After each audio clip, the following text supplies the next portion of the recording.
पण ह्याच्यामध्ये तुमच्या एक लक्षात आलं नाही, नांदेडची बातमी होती की औषधच नव्हती उपचारासाठी. म्हणजे हे एवढं धक्कादायक आहे की महाराष्ट्रासारख्या राज्यामध्ये जर सिव्हिल हॉस्पिटलमध्ये औषधं नसतील लोकांना वाचवण्यासाठी, तर त्या सिव्हिल हॉस्पिटलला टाळं लावून टाका ना. रोज तर लोक रस्त्यावर मरतील.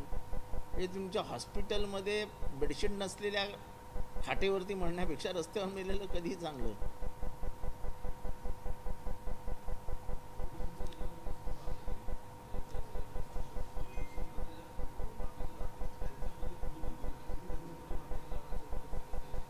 असं काय भांडण बिंडण नाही, तुम्ही त्यांचे अधिकार द्या ना.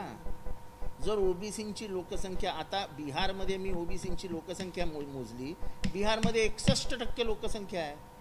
मग 61%ला तुम्ही आरक्षण किती देणार? आमचा अधिकार आहे. तुम्हाला हे का होऊ द्यायचं नव्हतं? तर तुम्हाला धर्म हा जातीच्या वरती नेऊन ठेवायचा होता आणि लोकांना धर्माच्या मायाजाळात अडकवायचं होतं आणि लोकही त्याच्यात अडकत होते. पण आज लोकांना समजतंय की माझी गणसंख्या एवढी असताना मी फक्त एवढंच का खाऊ, माझं पोट मोठं आहे.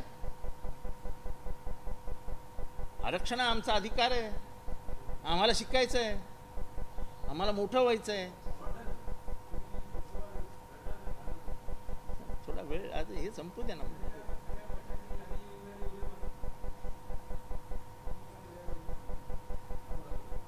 तर त्यामुळे पहिल्यांदा हे जे धर्माचं अवडंबर उभं केलं गेलं आहे ते केवळ ओबीसीला त्याच्यात दाबण्यासाठी केलं गेलं आहे. ओबीसीनी कधी जागच होऊ नये ही जी काही मनुवादी पक्षांची भूमिका आहे त्याच्या विरोधात आम्ही आहोत. ओबीसींनी जागं झालं पाहिजे. छोट्या जाती आहेत, आपली पोरं छोटी आहेत, पोरांना शिक्षण मिळालं पाहिजे. पोरं दऱ्या डोंगऱ्यात राहत आहेत, त्याच्यातनं बाहेर आले पाहिजेत आणि शिक्षण घेऊन पुढे गेले पाहिजेत. शिक्षणाने समता येते, हा जो बाबासाहेबांचा विचार होता, हा विचार सोडता येत नाही.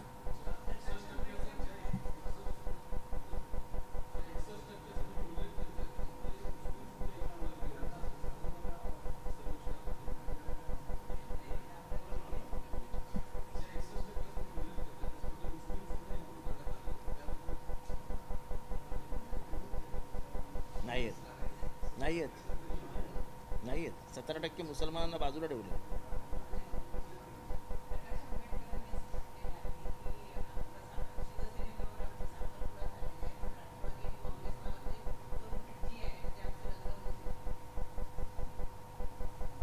त्यांना ज्या दिवशी लग्न लावायचं असेल त्या दिवशी हा जितेंद्र आव्हाड अक्षता मंत्र बिंत्र सगळं म्हणायला तयार आहे. माझी तर प्रामाणिक इच्छा आहे, फक्त लग्न साखरपुडा नको, लग्न नको तर तुम्ही हनीमूनला जा. आम्ही हनीमूनचं पण सगळं बुकिंग करू आणि हनीमूनला जाण्याच्या आधी जी पार्टी होईल त्या पार्टीला आम्हाला बोलवा. आपण त्याच्यानंतर हनीमून नंतर काय करायचं आहे त्याच्यावर चर्चा करू.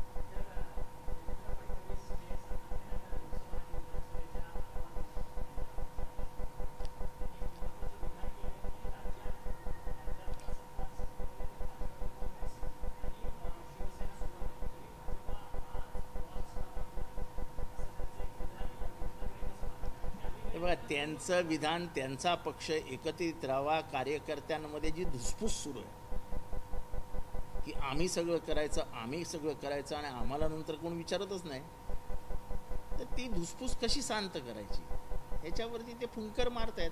तर त्यांचा अधिकार आहे, आपल्याला काय करायचं. त्यांचे मित्र कोण आहेत, काय आहेत हेच मला माहीत नाही. त्यामुळे त्यांच्या मित्रांना ते डावलतात की नाहीत मला कसं कळणार ना.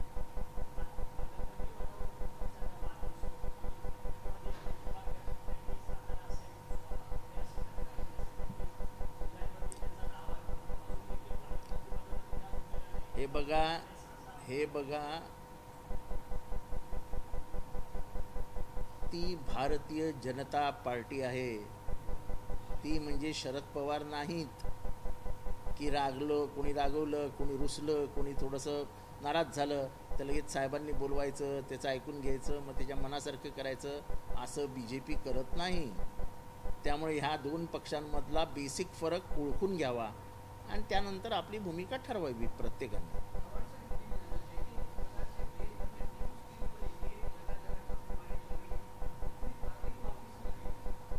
ये ये कार्रवाई वृत्तपत्र स्वतंत्रता को का गला घोटने की कार्रवाई है ये. और जो पत्रकार है जो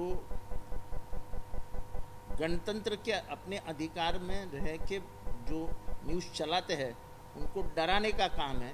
यूएपीए किसी पत्रकार को लगाना इससे साबित होता है कि तुम्हारे दिल में पत्रकारों के खिलाफ कितना गुस्सा है.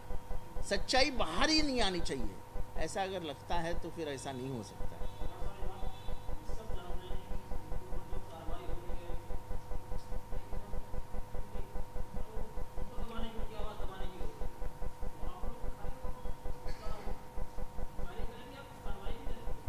देखो ऐसा है, आज सुबह 6:30-7 बजे ये रेड्स गिरी है. हम लगातार इंडिया के लोग एक दूसरे से सुबह से बात कर रहे हैं. अभी हमारा पहला पत्रक भी निकाला है दिल्ली से जिसके ऊपर हम लोग ने सब ने हस्ताक्षर कर दिए हैं. और हम कोई शांति से सुनेंगे नहीं. पत्रकारों को जिंदा रखना, पत्रकारों का अधिकार जिंदा रखना, उनकी जो संविधानिक अधिकार है उसमें कोई सरकार बीच में आएगी तो वो नहीं चल सकता. और मैं याद दिलाना चाहता हूँ ये सब 75 से लेके 77 में हुआ था. और तब इसी कारण इंदिरा जैसी बड़ी नेता अपना पहला लोकसभा जिंदगी में पहली बार हार चुकी थी. तो लोगों को ये सब पसंद नहीं आता. ये रेड डालना, ये सुबह पत्रकारों के घर में घुसना. मुझे सिर्फ एक डर लग रहा है कि इनका जो लैपटॉप और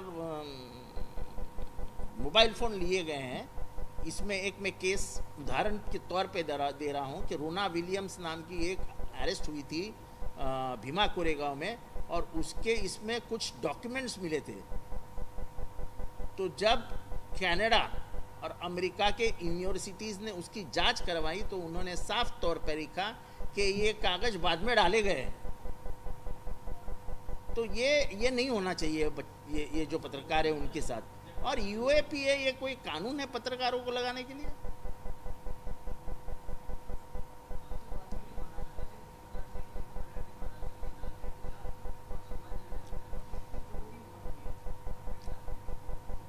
देखो ऐसा है, मुझे जो सुनने में आया वो ये है कि नांदेड़ में औषधों की कमी थी, मेडिसिन की कमी थी. महाराष्ट्र जैसे राज्य में औषधों की कमी है ये कोई महाराष्ट्र को शोभा नहीं देता है. यानी गरीबों को जिंदा रहने का कोई अधिकार ही नहीं रखा है. तो क्या करेंगे गरीब? सरकार, अरे 1 महीने में इतनी मौत हुई है. मेरे ख्याल से हमारे ज्येष्ठ पत्रकार बता देंगे कि पीबी साहब, बाला साहेब सावंत मिनिस्टर होते ना, हेल्थ मिनिस्टर. हाँ नाही जेव्हा लेंटिन आयोगची इन्क्वायरी लागलेली तेव्हा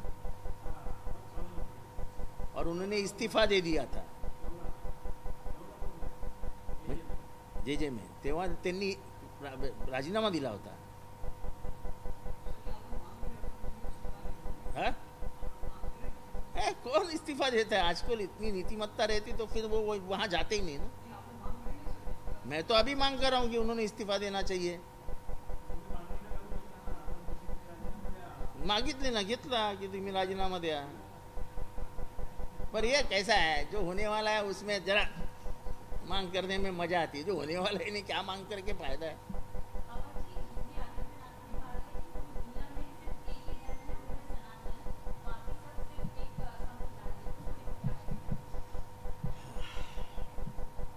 अभी दुनिया में एक ही धर्म है, ये जब योगी आदित्यनाथ बोलते हैं तो मेरे जैसा छोटा आदमी इसके ऊपर बहस नहीं कर सकता.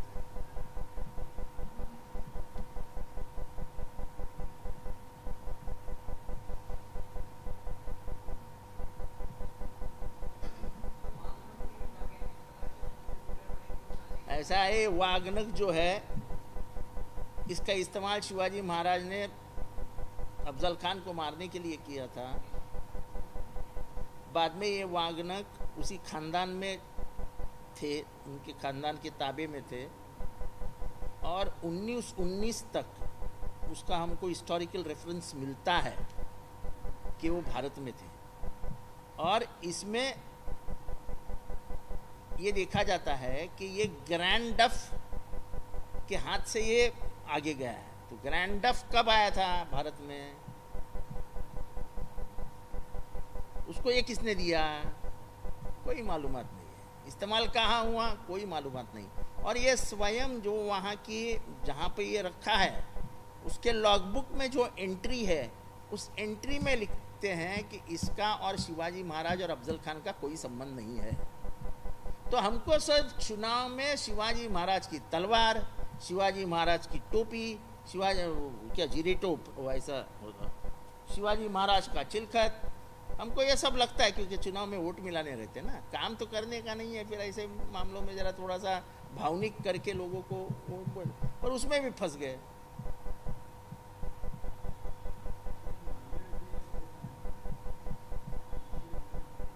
हाँ नाही, ह्या सगळ्याची ज्युडिशियल इन्क्वायरी करायला पाहिजे। ह्या सगळ्याची ना ठाणे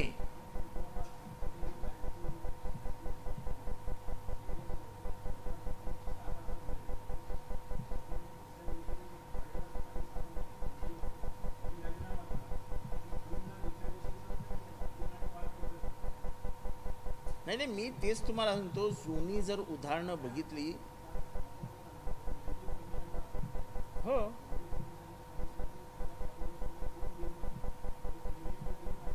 अकॅडमिक दिन, नाही नाही, मी जेव्हा मंत्री होतो तेव्हा मी हा प्रपोजल पुटअप केलेलं होतं की 2 डीन पाहिजे, एक एज्युकेशनल साईड बघायला पाहिजे आणि एक हॉस्पिटल साईड बघायला पाहिजे। एका डीनवरती पूर्ण एज्युकेशनचा बोजा आणि पूर्ण हॉस्पिटलचा बोजा त्याला सांभाळता येत नाही, हे माझं एक्स मिनिस्टर म्हणून मत आहे।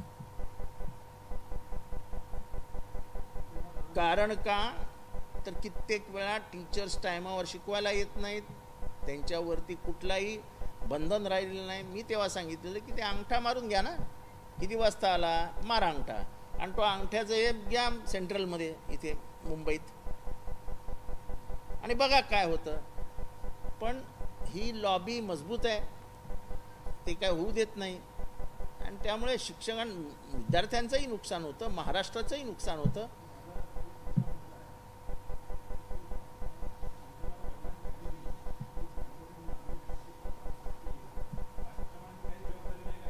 नाही, त्यांची काय जबाबदारी आहे? त्यांनी सांगितलं ना की तिथे औषधच नव्हती, औषधच नाही आहेत। माझी गाठ घालून द्या ना साहेब, तुमची ओळख चांगली आहे, माझी मुख्यमंत्र्यांची गाठ घालून द्या ना साहेब, मला स्वतःला भेटायचं। हो साहेब,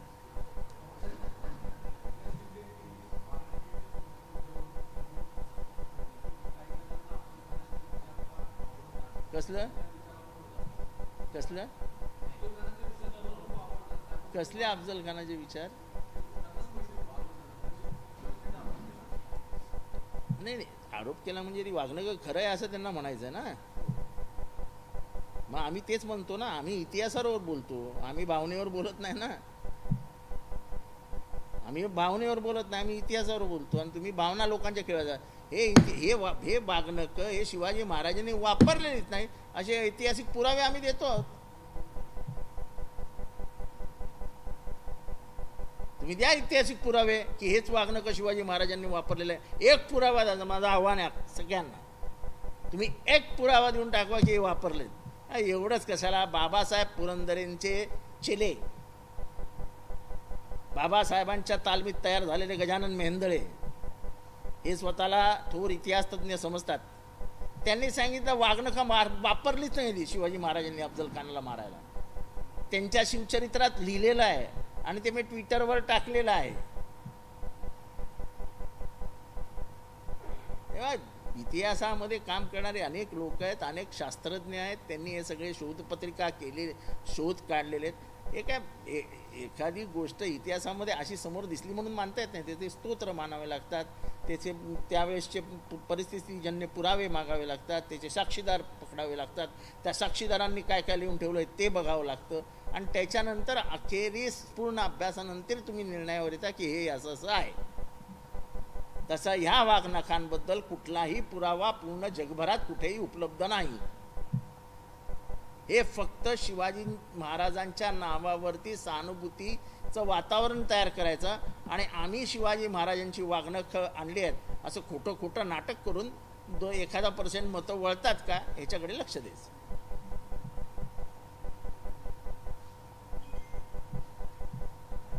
जय हिंद, जय महाराष्ट्र.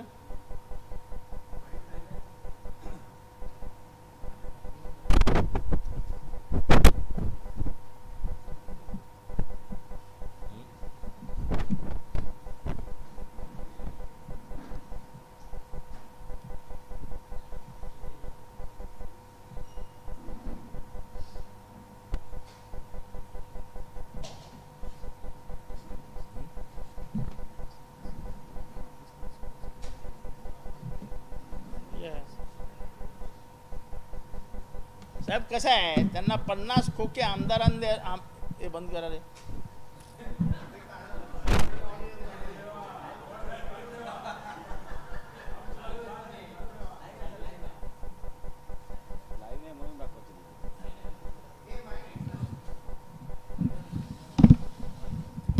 त्यांना 50 खोके आमदारांना द्यायला 50 खोके आहेत, औषधाला द्यायला 5 खोके नाहीत. एखाद्या